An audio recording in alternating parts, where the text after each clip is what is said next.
Olá, amigas e amigos de São José do Rio Preto, estamos começando mais um programa Saúde e Companhia. Este programa é apresentado por mim, Renato Silva, professor da Faculdade de Medicina e chefe do Grupo Transplante de Fígado do Hospital de Base, e pelo professor Domingo Marculino Braille. Professor Domingo Marculino Braille é professor emérito da FAMERP, professor emérito da Unicamp, nosso pró-reitor de pós-graduação. Hoje, infelizmente, o professor Braille não estará presente aqui conosco. Esse programa chama-se Saúde e Companhia porque ele tem o propósito de discutir a medicina de Rio Preto, a medicina do passado, a medicina do presente e a medicina do futuro. E hoje nós temos aqui ao nosso lado o professor Francisco Gandolfi. Gandolfi é um homem extremamente conhecido em São José do Rio Preto, no Brasil. É o professor, doutor, ele é chefe da unidade de vias biliares e pâncreas, tem dado uma contribuição enorme. E professor Gandolfi, se nós fôssemos escolher uma pessoa talvez mais importante na evolução da Faculdade de Medicina, nós temos que escolher o professor Gandolfi. Isto porque foi na gestão do professor Gandolfi que ele conseguiu politicamente viabilizar a Faculdade de Medicina, ou seja, transformou a Faculdade de Medicina, que era uma escola privada, em uma escola estadual, e hoje nós temos essa potência, que é a Faculdade de Medicina de São José do Rio Preto, onde nós recebemos alunos de graduação de todo o Brasil e de pós-graduação também. Então, a primeira pergunta para o professor Gandolfi seria: Gandolfi, você imaginaria, você como aluno da primeira turma da Faculdade de Medicina, nos seus maiores delírios, a Faculdade de Medicina, você imaginaria que ela chegasse onde está? Telespectadores da TV Rio Preto, eu queria cumprimentar a todos, dizer da minha satisfação e do meu privilégio de estar nesse programa, ao lado do meu grande amigo Renato Silva. E respondendo à sua pergunta, eu diria que não fazia parte absolutamente do meu projeto de vida, dos meus sonhos, nunca fez parte da minha vida ser diretor da escola que eu me formei. Por vários motivos. O motivo principal é até o intelectual, porque eu, quando fui escolhido diretor em 91, eu não tinha nenhum título acadêmico. E por falta de opção da faculdade, isso é uma realidade, não é falsa modéstia. Eu fui convidado a participar de um processo eletivo como diretor executivo da Faculdade de Medicina. Bom, esse processo acabou com a minha vitória, eu acabei vencendo, e para mim acabou sendo um desafio muito grande na minha vida. Eu digo para vocês que eu sou uma pessoa formada na primeira turma da Faculdade de Medicina, vim de uma família extremamente humilde, morei em casa de barro, vivi uma vida difícil, muito feliz, aliás, mas difícil do ponto de vista socioeconômico. E aí eu galguei a possibilidade de fazer medicina. Fiz medicina aqui em Rio Preto, eu não fui um dos bons alunos, não deixo essa marca no meu currículo, fui um residente bem razoável. E aí, com o andar da faculdade, a faculdade com seus processos políticos pegando fogo, entrou num processo de recessão muito grande, o hospital de base quase fechando e a Faculdade de Medicina também. Foi no momento que eu fui convidado por alguns amigos próximos a fazer parte dessa chapa para tentarmos encabeçar a diretoria da Faculdade de Medicina. Então, respondendo a você, Renato, realmente nunca me passou pela cabeça, no meu projeto de vida, ser diretor da faculdade que eu me formei. Todo mundo está vendo que o Gandolfi, o professor Gandolfi, é um homem muito humilde, né? Com certeza foi um aluno brilhante, tanto é que hoje era um homem vitorioso, conseguiu construir e ajudar a construir essa instituição que é tão forte. Mas eu queria te perguntar, Gandolfi, dentro desse processo, vamos deixar aqui um pouco registrado esse momento. Como é que foi esse processo da estadualização? Como é que a Faculdade de Medicina, como instituição privada, ela virou uma instituição pública?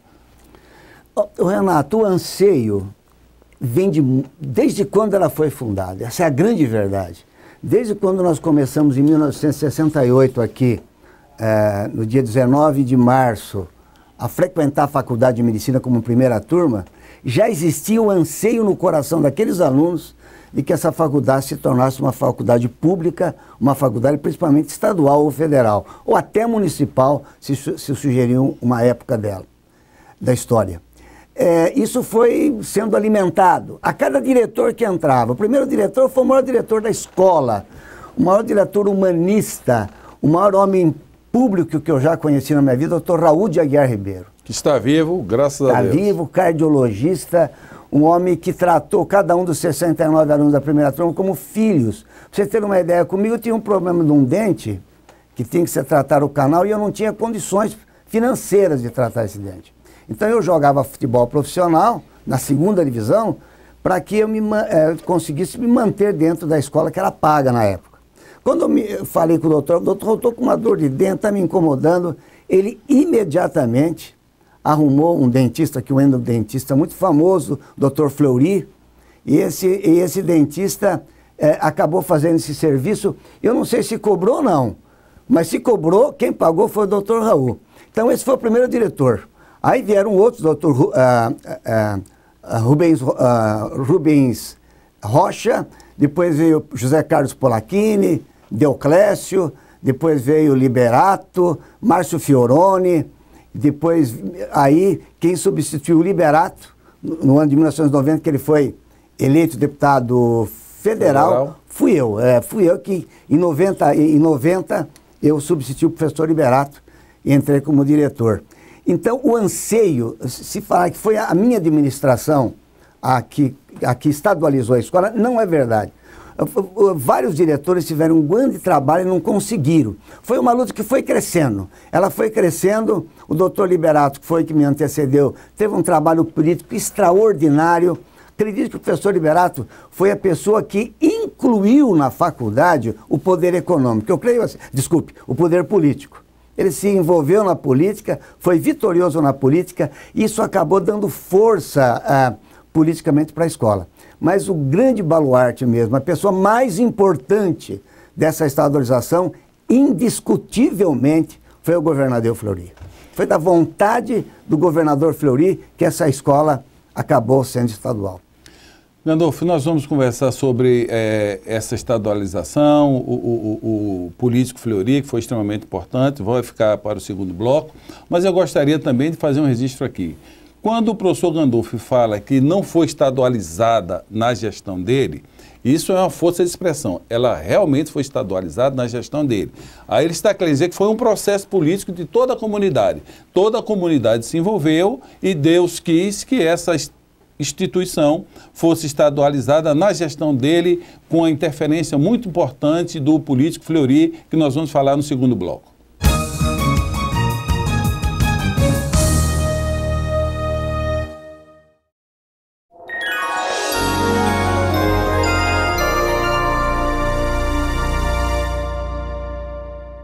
Viajar, divertir, correr, reencontrar, ousar.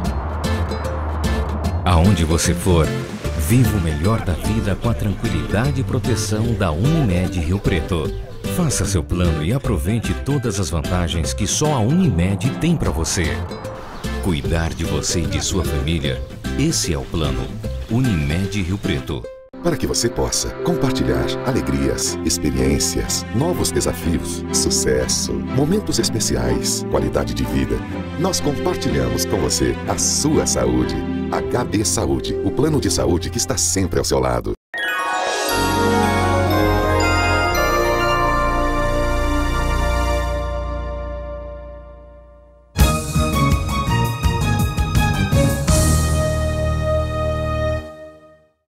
Olá, estamos voltando com o programa Saúde e Companhia, hoje tendo o prazer enorme de ter aqui ao nosso lado o professor Gandolfo, essa expressão da medicina de Rio Preto. No bloco anterior, Gandolfo, nós falamos, você falou de uma pessoa, Raul de Aguiar Ribeiro, e esse testemunho seu, é preciso que diga que eu já ouvi, eu que tenho 20 anos em Rio Preto, já ouvi de inúmeras pessoas a grandiosidade desse homem que era um líder acadêmico e também acolhia as pessoas com menos poder aquisitivo. Olha o que o professor Gandolfo falou aqui. Gandolfo falou aqui Imagina a história dessas pessoas. As pessoas, nós temos que olhar para a história. Gandolfo era um craque de bola. Sim. Até hoje é. Não joga bola porque não quer. Saúde tem. E ele jogava profissionalmente para poder pagar a sua faculdade. Imagina, ele jogava profissionalmente para poder pagar a faculdade. E aí tem toda essa história. Mas dentro da estadualização, Gandolfo, você se referiu aqui a Fleury. Fleury era governador do estado de São Paulo.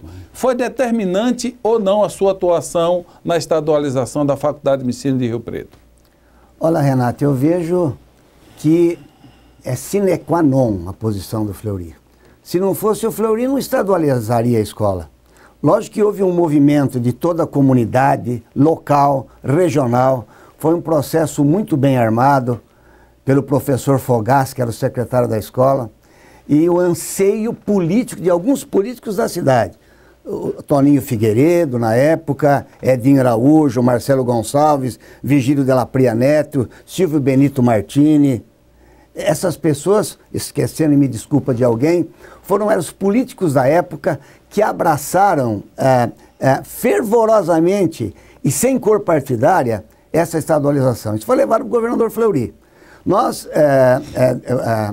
fomos até São Paulo várias vezes com os alunos, mostrando a necessidade e o anseio de uma região toda de ter uma escola pública de medicina. Então, o governador Fleury, depois de várias reuniões com os reitores das universidades, a Unicamp, a USP e a Unesp, ele acabou tendo essa saída de fazer a nossa faculdade estadual e isolada, porque houve uma certa resistência das universidades públicas estadual de abrirem um espaço. Provavelmente, eu entendi na época, que era por causa da divisão do bolo financeiro que existia. Ia entrar uma escola que ia gastar muito mais e não ia se dar mais dinheiro para as universidades. E por isso que eu defendo também a posição dessa universidade. Mas a sua pergunta é, governador Fleury, pessoa fundamental e sem a qual isso não teria acontecido, seria a definição melhor que eu daria para a participação do governador Fleury na história da estadualização da Faculdade de Medicina. Isso é importante registrar, que essa atuação do governador era basicamente política, né? Então, hoje, se nós hoje somos a FAMERP, que somos, todos nós, a comunidade, nós entendemos que o governador Fleury foi extremamente importante. Gandolfo, deixa eu te fazer uma pergunta. Hoje nós temos várias instituições públicas, né? Nós sabemos o preço de uma instituição pública, de uma mensalidade. Você tem ideia, na época, quanto significava, por exemplo, em relação a um salário mínimo, quanto era a prestação da Faculdade de Medicina quando ela era privada? Quando ela era privada, Renato, ela teve algumas fases. Na minha fase, foi a fase de 68, onde o salário mínimo tinha um poder de compra muito maior do que agora. Então, naquela minha fase, eram 2 salários mínimos a mensalidade da faculdade. 2 salários mínimos. 2 salários mínimos. Se for comparar agora, isso seria irrisório em relação às faculdades particulares. 2 salários mínimos, 2 daria R$ 1.600, R$ 1.700, R$ 2.000 no máximo. Agora, uma faculdade privada hoje está em torno de R$ 4.000, R$ 5.000. Então, era esse valor, R$ 4.000, R$ 5.000, transportando o valor para aquela época, o preço que a gente pagava para a Faculdade de Medicina aqui de Rio Preto. Agora, voltando um pouco de sua vida privada, permita-me, você mesmo que colocou aqui, da sua atuação como jogador de futebol, o teu salário de jogador de futebol pagava a faculdade? O meu contrato sempre foi assim com os times que eu joguei. Eu joguei um período no Rio Preto, porque o doutor Raul, falei, doutor Raul, eu estava treinando no América, tinha que ficar concentrado, e eu tinha que me afastar da escola. Se eu não ficasse concentrado, ia criar um problema dentro do grupo. Doutor Raul, sabendo, também era diretor do América, doutor Raul, conversou com o Ivan Hollenberg e falou com o doutor Anísio Haddad, que era o presidente do Rio Preto Esporte Clube. Aí me mandou que eu procurasse o doutor Anísio, eu procurei um homem muito gentil, muito educado, e o doutor Anísio me levou por 1 ano no Rio Preto, pagando sempre, o meu contrato era 2 salários mínimos por mês, eles me pagavam a faculdade, eu ia lá buscar e pagava. Aí eu conheci José Teófilo Fleury Neto, que é conhecido por Dr. Netinho, um grande advogado de Rio Preto e de todo o estado de São Paulo. E ele foi até o Rio Preto, falou com a Anísio Haddad e me levou por 2 anos para o Mirassol. O contrato era o mesmo, 2 salários mínimos mensal para eu pagar a faculdade. E depois eu joguei mais 2 anos no Nevense, um grande time também de futebol na época, e meu contrato era esse aí. 2 salários mínimos era o dinheiro para eu pagar a faculdade. Você começou jogando no Rio Preto, Mirassol e depois no Nevense. Aí eu me formei, parei, e aí fiquei jogando para o time dos médicos como amador, uma coisa... A melhor coisa, se você me perguntar, a coisa que você mais gosta na vida de fazer, era jogar futebol. Era jogar futebol. É uma coisa que completava o meu ser. Isso eu não tenho dúvida nenhuma. Hoje tenho grandes amigos, mas os boleiros, quando a gente se vê já velhos, é uma coisa muito emocionante, é muito carinho, é muito choro. Isso foi uma fase muito importante da minha vida. Olha, é engraçado esse depoimento aqui do Gandolfo, é muito interessante, porque hoje todo mundo fala em dificuldades, não é?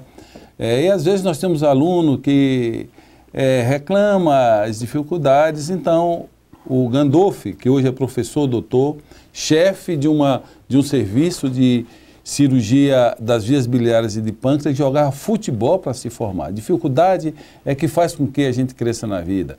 Eu gostaria de dizer também que eu, no 6º ano de medicina, tinha barraca de frutas e legumes. Ou seja, eu ia no Ceasa, comprava o legume, botava na cabeça, ia vender para também ser médico. Então, as dificuldades é que fazem com que a gente tenha essa paixão muito grande pelo que a gente faça, pela profissão de médico, de professor, porque nós sabemos como foi difícil ser médico.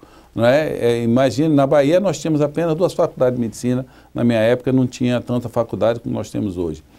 Mas, Gandolfo, voltando aqui ao futebol, tua posição quando eu te conheci, você sempre jogava na frente. Não é? Mas você era artilheiro, fazia gol? Fazia. Ou estava jogando só para pagar a faculdade? Eu sou um homem que não sou alto. Eu tinha 1,70 m, né? Agora devo ter 1,68 m. Eu tenho 66 anos, e à medida que o homem vai ficando velho, ele vai encolhendo. Então, era um jogador pequeno. Mas, se você analisar, Renato, os melhores jogadores do mundo sempre foram de estatura de 1,70 m a 1,68 m. Pelé 1,72 m. Messi 1,69 m. Xavi 1,68 m. Rivelino 1,71 m e 72. Você vai, Tostão 1,69 m. Por causa da habilidade, da rapidez. Eu jogava de ponta de lança. Esse termo não existe mais. Seria meia direita. Era um jogador que algumas vezes, quando jogava fora, o técnico pedia que eu voltasse para o meio campo para me preocupar mais em marcar, ficar e de lá sair jogando. Olha, foi um momento muito feliz da minha vida. Eu não tenho nenhuma coisa a reclamar para Deus do que Ele me ofereceu.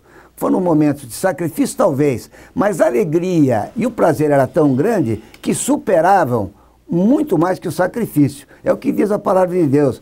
O momentâneo sacrifício, sofrimento que nós vemos agora é infinitamente menor de quando nós vamos viver e a alegria que nós vamos viver ao lado de Deus. Então, esse sofrimento agora tem que ser passado uma borracha no que foi, o que foi passado ficou, mas eu digo, o que foi passado foi muito feliz. Isso aí é que é importante. Bem, eu gostaria de dizer, eu não joguei com Gandolfo, quando eu cheguei em Rio Preto, Gandolfo já estava parando, mas ainda tive a oportunidade de vê-lo, muito habilidoso, com a elegância no seu futebol, e essa elegância também, porque existem vários tipos de inteligência, nós sabemos, e uma delas é corporal. Por isso que ele é um grande cirurgião, porque ele também sempre teve habilidade com o seu corpo. Voltaremos em 1 minuto.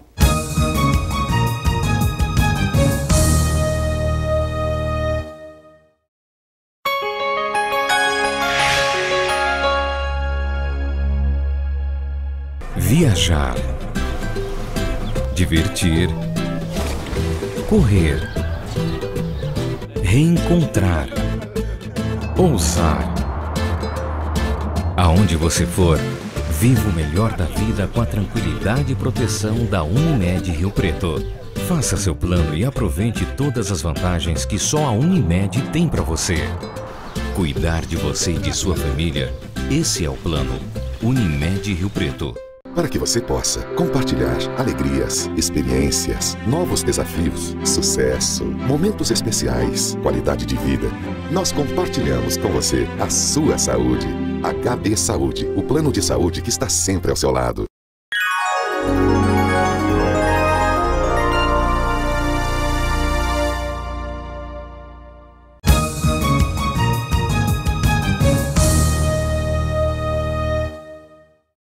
Olá, amigos e amigas, estamos voltando com o programa Saúde e Companhia. Hoje aqui nós temos ao nosso lado o professor Gandolfi. O professor Gandolfi é professor doutor da nossa Faculdade de Medicina, ex-diretor e chefe da unidade de vias biliares e pâncreas.